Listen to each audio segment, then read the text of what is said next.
Hello বন্ধুরা, সকাল সকাল চলে এসেছি আমি একটা আমার নিউ ব্লগ নিয়ে। এই ব্লগটা কিন্তু অনেকটা টাইমের, তোমরা দেখো, পুরোটা দেখো, তারপরে বলো কেমন হয়েছে। আমি এখন যাচ্ছি ট্রেনে করে একটা জায়গায় বেড়াতে, মানে পিকনিকে। তো এখন আমি ব্যান্ডেল থেকে রওনা দিয়েছি, দেখো গঙ্গা পার হচ্ছি। এরপরে যে আমি পৌঁছালাম নৈহাটি স্টেশনে। নৈহাটি স্টেশনে এই যে আমার বন্ধু রিক আর রিকের বউ চলে এসেছে। আমরা চারজন একসাথে যাচ্ছি কাঁচরাপাড়াতে। কাঁচরাপাড়াতে নেমেই আমি একটু ভিডিও করে নিলাম। নামা হয়ে গেছে, এখান থেকে চা খেয়ে সোজা রওনা দিলাম বাসে। বাস থেকে আমরা সবাই মানে একসাথে মিট করে বাস থেকে আমরা চলে আসলাম টোটোতে। টোটো করে আমরা চলে গেলাম হরিণঘাটাতে। হরিণঘাটাতে যাচ্ছি পিকনিকে। পিকনিক স্পটে যে তোমাদেরকে বাকি ভিডিও দেখাচ্ছি। এই দেখো চলে এসেছি আমি পিকনিক স্পটে। ভীষণ সুন্দর একটা পিকনিক স্পট, মানে তোমরা না দেখলে মানে বলবে না কি, সত্যি দারুণ দারুণ দারুণ দারুণ। চারিপাশটা পুরো সবুজ সুন্দর গাছপালা দিয়ে ঘেরা, পুকুর সব কিছু আছে, কি নেই এখানে, ভীষণ সুন্দর। এটা হরিণঘাটা আর ফার্ম বলতে পারো। হরিণঘাটার একটা ফার্ম আছে, সেখানটায় এই পিকনিক স্পটটা। এই বছরের প্রথম পিকনিক স্পটে আমরাই গেলাম, মানে আমরা ফার্স্ট, তাই জন্য চারিপাশটা পুরো ফাঁকা। দেখো এখানটা এখনো পরিষ্কার চলছে, যেহেতু এখন পিকনিকের সিজন চলে এসেছে, তাই জন্য ওরা সব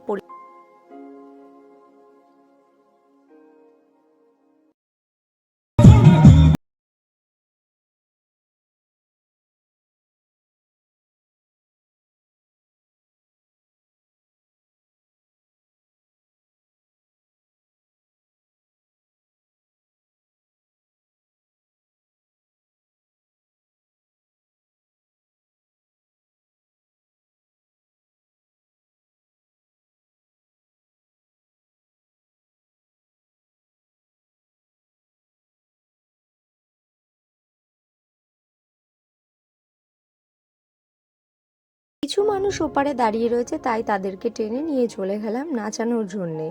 এরা দাঁড়িয়ে দাঁড়িয়ে শুধু দেখবে তা কি হয়, দেখো রিক মিতাকে কোলে নিয়েছে, কোলে নিয়ে নাচছে। এখানে আমাদের নাজেহাল অবস্থা, মানে তারপরে সৌভিকের গার্লফ্রেন্ডকে কোলে নিয়ে নিয়েছে। মানে একজনের পর একজন মানে এরকম এনজয় করছে কাপলসরা, তাই আমি এটা একটু ক্যামেরা বন্দি করে নিয়েছি। মানে ভীষণ সুন্দর একটা মেমোরিজ আমাদের, ভীষণ ভীষণ সুন্দর। তারপরে আমরা চলে গেলাম জঙ্গলে। এখানে একটা হরিণঘাটা ফরেস্ট বলে ফরেস্ট আছে, সেখানে চলে এসেছি আমরা সবাই মিলে বেড়াতে, একটু দেখতে। তো চারিপাশটা খুবই জঙ্গল, মানে ভীষণই জঙ্গল, আর ভাল লাগছিল না, তো এখান থেকে বেরিয়ে পড়লাম। সোজা খাওয়ার টেবিলে আমাদের দেখা হলো। খাওয়ার টেবিলে বসে পড়লাম, ভীষণ খিদে পেয়েছে, সারাদিন নাচা গানা করে এদিক ওদিক ঘোরাঘুরি করে ফাইনালি ডাল আর ভাত নিয়ে বসে পড়লাম। একটু শান্তি করে খাবো বলে একটা লেবু চেয়েছি।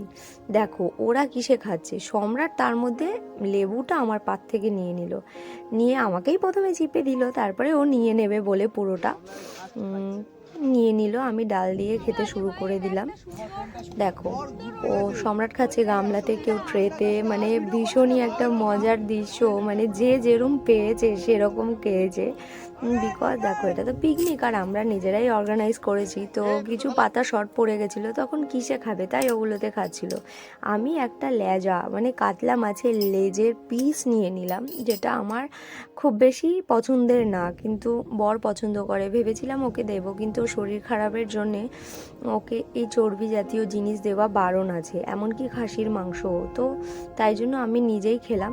ভীষণ ভালো রান্না করেছিল, যারা রান্না করেছে তাদেরকে অনেক ধন্যবাদ, সত্যি খুব টেস্টি রান্না হয়েছিল, তাই জন্য আমি এত ভালোভাবে খেতে পারছিলাম।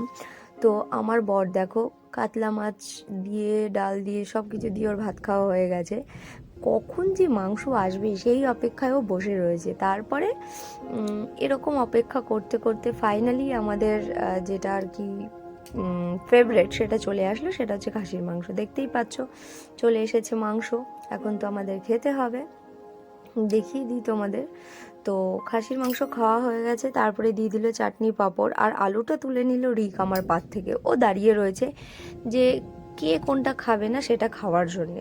তো ঠিক আছে চলো, ভাই হয়, যা খেতে চায় তা তো দিতেই হবে। তো আমরা মানে ভীষণ ভালো খেয়েছি, ভীষণ এনজয় করেছি, মানে কি বলবো, ভীষণ ভালো লেগেছে। আমাদের খাওয়া দাওয়া প্রায় কমপ্লিট, এবার আমাদের ফেরার পালা। তাই আমরা একটা মিনি বাস ধরে আবার আমাদের বাড়িতে যে যার মতো ফিরে চললাম। এতটা সুন্দর মুহূর্ত কাটাবো আমরা ভাবিনি, তাই সবাইকে আমরা টাটা দিয়ে আজকের ব্লগ আমি শেষ করলাম। কেমন লাগলো জানিও, কমেন্টস করো।